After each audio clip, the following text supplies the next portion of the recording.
அன்பார்ந்த நேயர்களுக்கு வணக்கம். இந்த நாள் இனிய நாளாக அமையட்டும்.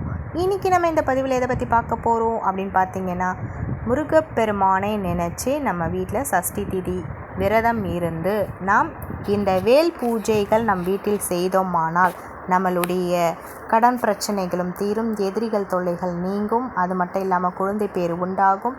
அந்த மாதிரி நிறையா விஷயங்களுக்கு நம் முருகப்பெருமான் நம்மளுக்கு கை கொடுப்பார், நம் வீட்டிலே குடிக்கொள்வார். அதனால் இந்த மாதத்தில் வரக்கூடிய சஷ்டி திதி, வளர்ப்பிறையிலும் தேய்பிறையிலும் வரக்கூடிய சஷ்டி திதி, அதுவும் இந்த மாதம் ஜூன் மாதம் 27ஆம் தேதி வியாழக்கிழமை அன்று வருகிறது. அதாவது குரு முருகப்பெருமானும் சேர்ந்து, அதாவது வரக்கூடிய நாளில் நம்ம விரதம் இருக்கும் பொழுது நம்மளுடைய எந்த ஒரு கோரிக்கையும் ரெட்டிப்பாகும், நல்ல பலன்கள் நம்மளை அடையும். அதுக்கு முன்னாடி இந்த சேனலை முதல் முறையாக பார்க்குறீங்கன்னா சப்ஸ்கிரைப் பண்ணிக்கோங்க. அதாவது திருச்செந்தூர் முருகனை நினச்சி நம்ம எந்த ஒரு பூஜைகளும் எந்த ஒரு மந்திரமும் செய்தாலும் சரி, நம்மளுக்கு ஒரு நல்ல பலன்கள் கிடைக்கும். 6 படையிலேயே பார்த்தீங்கன்னா திருச்செந்தூர் முருகர் கோயிலுக்கு ஒரு வாட்டினா நீங்கள் போய் வந்தீங்கன்னா கண்டிப்பாக உங்களுக்கு நல்ல மாற்றங்கள் ஏற்படும்.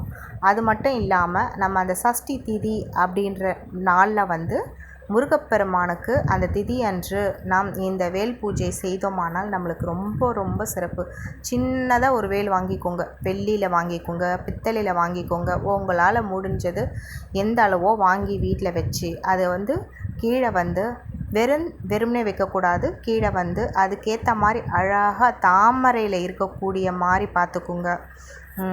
கீழே பாத்திரம், அதாவது பித்தளையில் இருந்தாலும் சரி, செம்பில் இருந்தாலும் சரி, வெள்ளியில் இருந்தாலும் சரி, அந்த மாதிரி ஒரு சின்ன கிண்ணமாக எடுத்துக்கோங்க. இல்லை தட்டாகட்டும், அது மேலே பச்சரிசியை வச்சுக்கோங்க. அது மேலே தான் முருகப்பெருமானுடைய வேலை வைக்கணும்.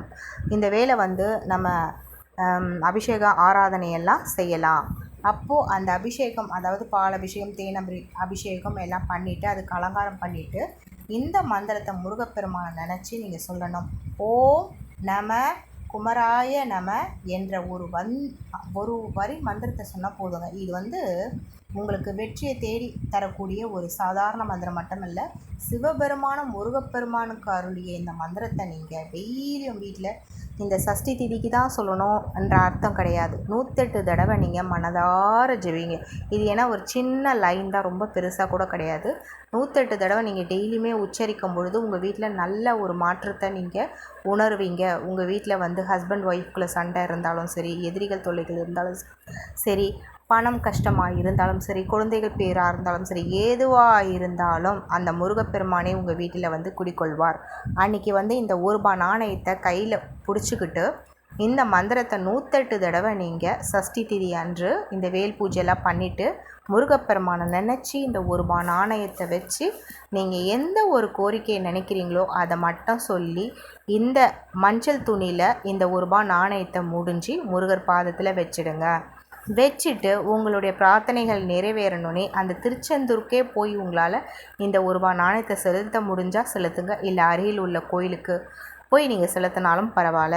ஆனால் இந்த மந்திரத்தை நீங்கள் 108 தடவை ஜெபிக்கணும். இந்த சஷ்டி திதியிலேருந்து நீங்கள் டெய்லியும் ஜெபிங்க. தொடர்ந்து ஒரு 48 நாள் ஜெபிங்க. கண்டிப்பாக உங்கள் வீட்டில் ஒரு நல்ல மாற்றத்தை உணர்வீங்க. இந்த பதிவு உங்களுக்கு பிடிச்சிருந்தால் லைக் பண்ணுங்கள், சப்ஸ்கிரைப் பண்ணுங்கள்.